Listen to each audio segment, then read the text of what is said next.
Hello everyone, welcome to Blossoms of Happiness. किसी आप सब लोग कमेंट करके जरूर बताना। आज है मंडे और अभी टाइम हो रही है 1 o'clock। अभी जैसे कि टाइम हो रही है 1 बज रहा है। मिस्टर गए हैं एंजल को लेने के लिए, बट अभी तक मैंने कुछ भी खाना पीना नहीं बनाया है। नॉर्मली क्या होता है कि एंजल जब आती है उस टाइम पे मैं सारा जो काम है मेरा ख़त्म कर लेती हूँ, खाना पीना सब कुछ बना लेती हूँ, तो आराम से उसको खिला पाती। बट आज कुछ भी मैंने नहीं बनाया है। आप लोग देख सकते हैं गैस भी ऑन नहीं है। बिल्कुल साफ वाफ करके घर को झाड़ू पोछा किया और उसके बाद मैंने बर्तन सब कुछ किया, फिर जाके मुझे ये बात पता चला। तो चलिए बाद में शेयर करती हूँ आप लोगों के साथ जो जो हुआ था, और इतना दिन तक मैं कहाँ थी वो भी शेयर करूँगी। तो चलिए जल्दी से चावल दाल और कुछ छोटा मोटा सा सब्जी बना लेती हूँ, उसके बाद आप लोगों के साथ बात।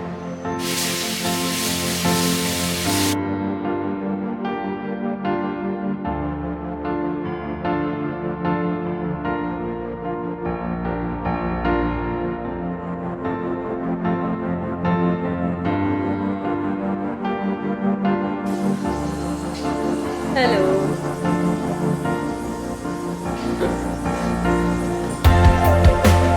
तो यहाँ पर देखिए एंजल भी आ चुकी है और मेरा जो कुकिंग है वो चल ही रहा था। तो मैंने राइस को बॉईल कर दिया है कुकर के अंदर और दाल भी यहाँ पर बना दिया है। अभी मैं एक सिंपल सा सब्जी बना रही हूँ जिसमें मैंने ऐड किया है गाजर और उसके साथ साथ बीट रूट, आलू और फूल गोभी। सारे चीज़ों को अच्छे से फ्राई होने के बाद लास्ट में मैं धनिया पत्ता से यहाँ पर मेरी जो कुकिंग है उसको डन किया है। और बाहर इतना ज़ोर ज़ोर से बारिश हो रही थी, आप लोग देख सकते हैं। ये मेरे घर से ऑलमोस्ट सारा दिन अभी यही व्यू दिखता है।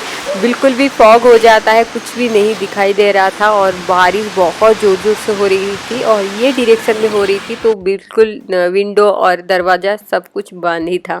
उसके बाद अभी मेरा सारा जो काम है वो ख़त्म हो गया है। मेरे से जो भी एडिटिंग वगैरह रहता है मेरा लंच के बाद वो सब ख़त्म हो गया था। तो मैं यहाँ पर एंजल को लेके बैठ गई हूँ क्योंकि उसको थोड़ा सा होमवर्क भी कराना है। स्कूल मंडे टू फ्राइडे जब चलता है हर दिन यही एक टाइम होता है कि एंजल को लेके मैं 1 to 2 आवर्स में बैठती हूँ और उसके साथ साथ जो भी छोटा मोटा काम रहता है, जैसे कि एंजल अभी देख देख के लिखने वाली है, तो उस टाइम पे मैं अपना जो सारा जो ये कपड़े का आराम से फोल्ड करके रख देती हूँ जगह पर, तो ये भी काम मेरा हो जाता है। हर एक मॉम का यही रहता है कि मल्टीटास्किंग होना बहुत ज़्यादा ज़रूरी है। दिमाग कहीं एक जगह पे अगर आप लगाते हैं तो बिल्कुल भी आपके साथ ये नहीं होता है, मल्टीपल चीज़ें ही करना पड़ता है एक ही टाइम में। तो मेरा वो ही चल रहा था।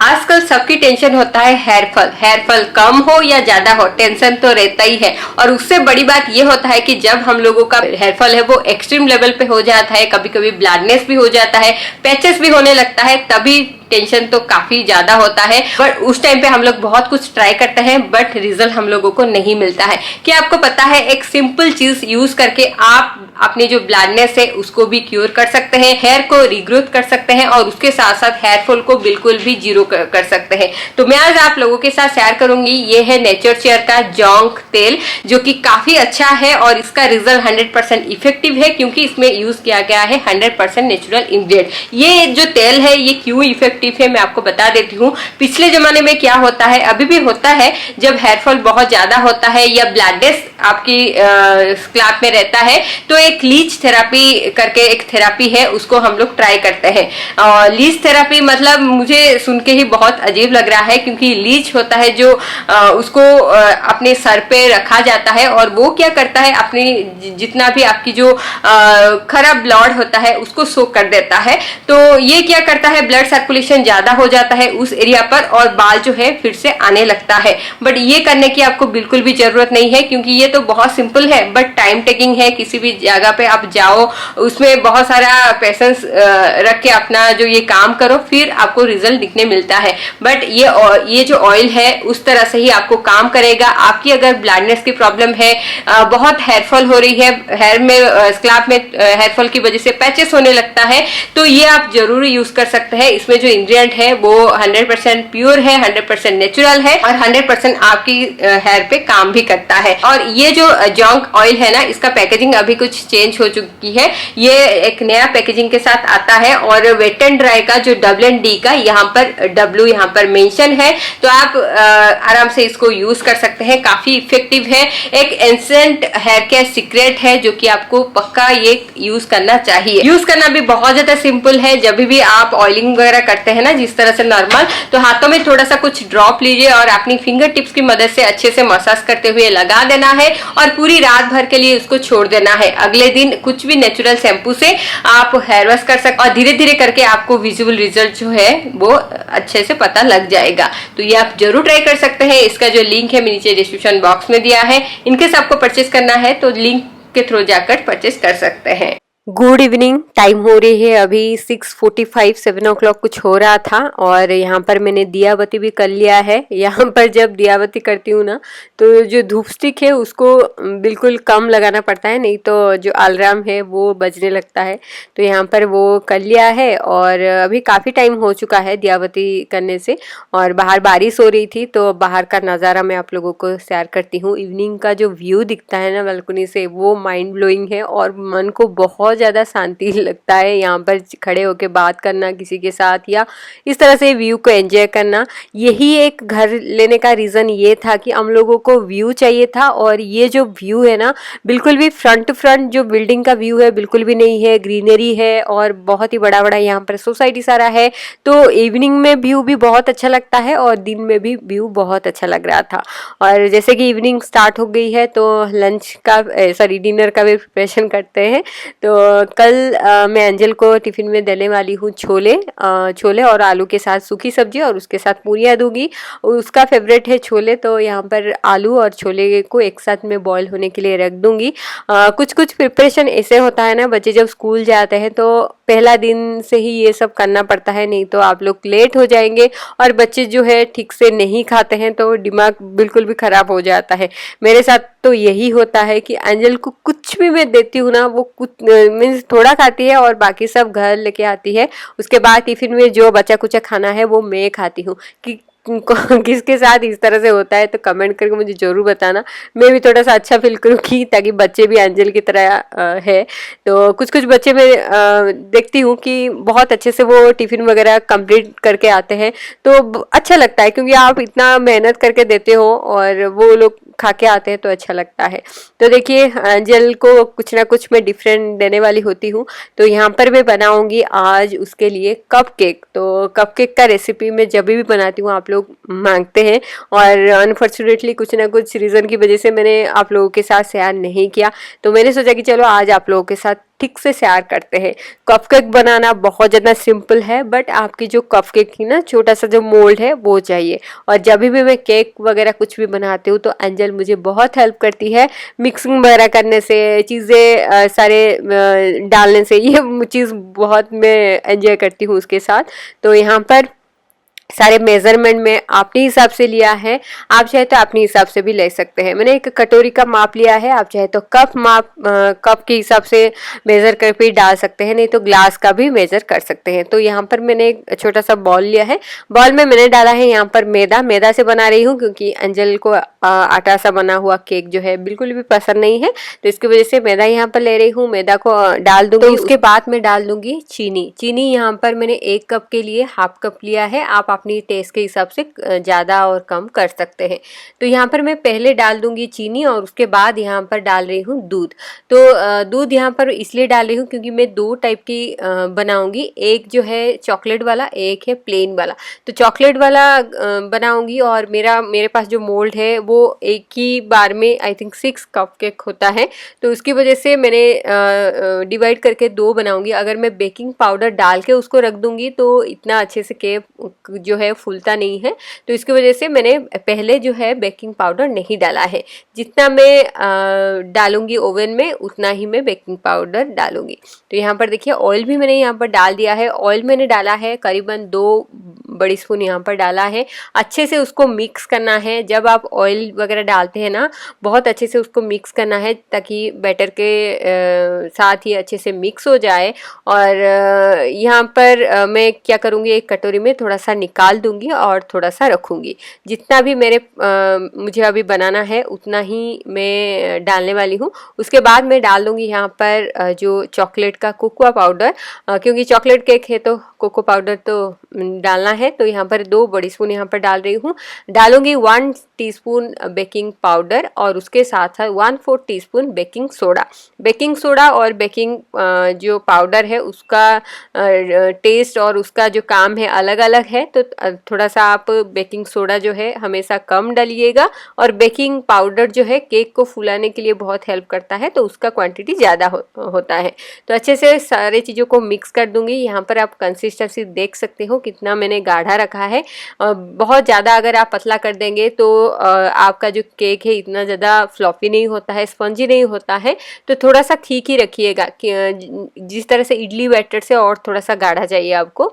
तो यहाँ पर देखिए सारी चीज़ें हो गई थी। तो यहाँ पर मोल्ड को मैंने थोड़ा सा ऑयल डाल के अच्छे से ग्रीस कर लिया है।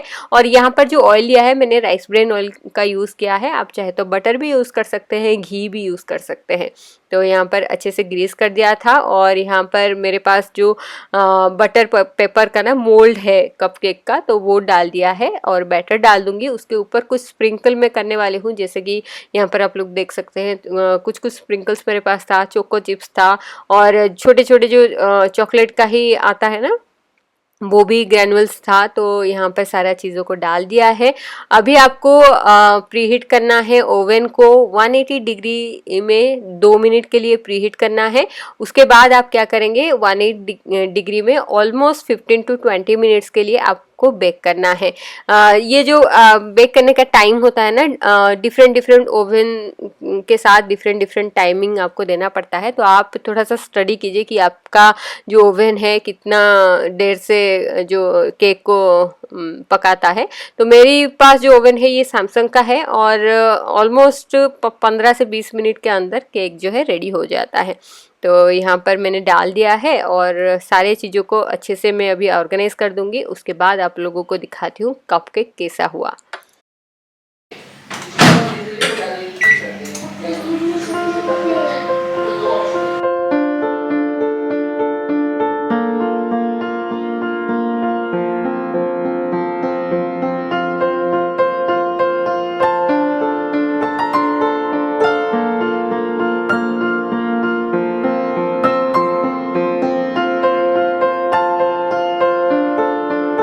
तो यहाँ पर देखिए टाइम हो रही है अभी 10:30 और किचन का सारा काम ऑलमोस्ट मेरी ख़त्म हो चुका है। डिनर वगैरह हुआ है और बाकी जो क्लीनिंग वगैरह है वो बाकी था। तो मैंने सोचा कि चलो एंजल को पहले सुला देते हैं।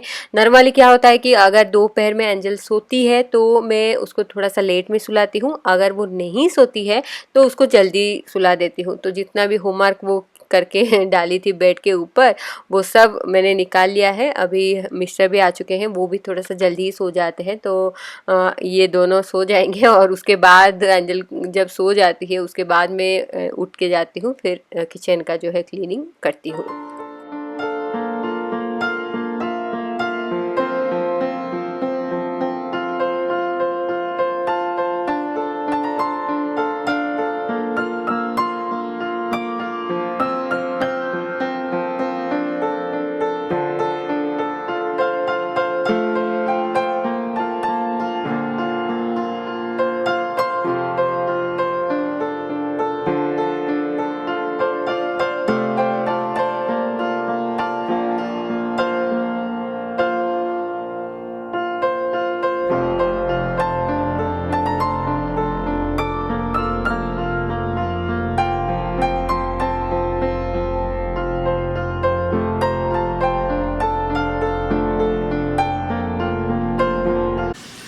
फाइनली सारा काम अभी ख़त्म हो चुका है। बर्तन वगैरह मैं नहीं करती हूँ रात को आजकल, क्योंकि बहुत लेट हो जाता है और मैं भी सुबह उठती हूँ ना, हालत नहीं रहता है कि ये सारा काम करके सो। तो किचन काउंटर को क्लीन कर देती हूँ तो सुबह सुबह मुझे थोड़ा सा रिलैक्स फील होता है कि चलो कोई बात नहीं, किचन तो क्लीन है तो बाकी जो सारा काम है वो जल्दी जल्दी मैं कर लेती हूँ। और उसके बाद जब अंजल चली जाती है स्कूल, फिर मैं जब घर का क्लीनिंग वगैरह करती हूँ ना, सबसे पहले बर्तन कर लेती हूँ, उसके बाद झाड़ू पोछा करके नहा के फिर मैं पूजा वगैरह करती हूँ। तो ये मेरा रूटीन रहता है। तो अंजल का जो भी स्कूल का ड्रेस वगैरह था मैंने सब कुछ निकाल के रखा है, और सॉक्स वगैरह भी उधर रख दिया है, क्योंकि उसका ना एक ही पैर का सॉक्स है, तो 2 दिन छोड़ के धोना पड़ता है अगर सॉक्स गंदा वगैरह हो जाता है। नॉर्मली मैं हफ्ते में एक बार धो लेती हूँ, जैसे कि सैटरडे धो लिया तो फिर से मैं वेडनेसडे रात को धो के फैन के नीचे रख देती हूँ, तो वो सूख जाता है आराम से। बस यही चल रहा है। और कल अंजल का ड्रेस कोड है रेड, तो आज ब्लू था, तो एक दिन ब्लू होता है एक दिन रेड होता है। वो सो चुकी है, मिस्टर भी चले गए सोने के लिए। टाइम हो गया अभी 11:30, तो कैसे कैसे करके निकल ही जाता है टाइम। बेसिकली इसमें 11:30 बजा है, तो ये 10 to 15 मिनट्स फास्ट है, तो आप मान लीजिए 11:10-11:15 इस तरह से बजा है। नॉर्मली मैं 11 बजे तक मेरा सारा काम खत्म कर लेती हूँ। उसके बाद थोड़ा सा स्किन केयर वगैरह करूँगी और आराम से ड्रेस वगैरह चेंज करके सो जाऊँगी। और हाँ, कप केक जो मैंने आप लोगों के साथ शेयर किया ना, बहुत ही ज़्यादा ज़बरदस्त बना है। पता नहीं अंजल हर दिन बोलती है कि मामा कप केक बना दो, मुझे कप केक दो टिफ़िन में, बट वो नहीं खा के आती है। पता नहीं इस बार पहली बार दूंगी टिफ़िन में, तो पता लगेगा कि वो खा के आती है या नहीं। और चलिए फाइनली ब्लॉग को एक बार ख़त्म करती हूँ। कैसा लगा आज का रूटीन कमेंट करके जरूर बताना। ये एक अपडेटेड नाइट रूटीन था। तो देखते देखते रात भी हो गई है और मैं भी काफ़ी थक चुकी हूँ। चलिए विदा लेती हूँ इस ब्लॉग में, फिर नेक्स्ट ब्लॉग में मिलते हैं। वीडियो कैसा लगा कमेंट करके जरूर बताना, ठीक है। लाइक शेयर कमेंट करने के लिए बिल्कुल भूलिएगा। Bye bye, take care and good night.